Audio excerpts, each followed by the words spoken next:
karibu na Mungu. Damu ya Yesu, damu ya thamani imeniweka karibu na Mungu. Damu ya thamani imeniweka karibu na Mungu.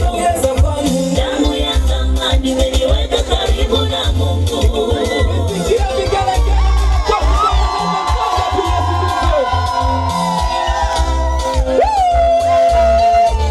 Sikia sasa habari kwa damu ya Yesu. Ningekuwa wapi mimi?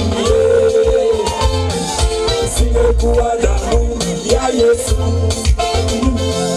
Ningeitwa nani? Hakikisha unamkaribia Yesu Kristo.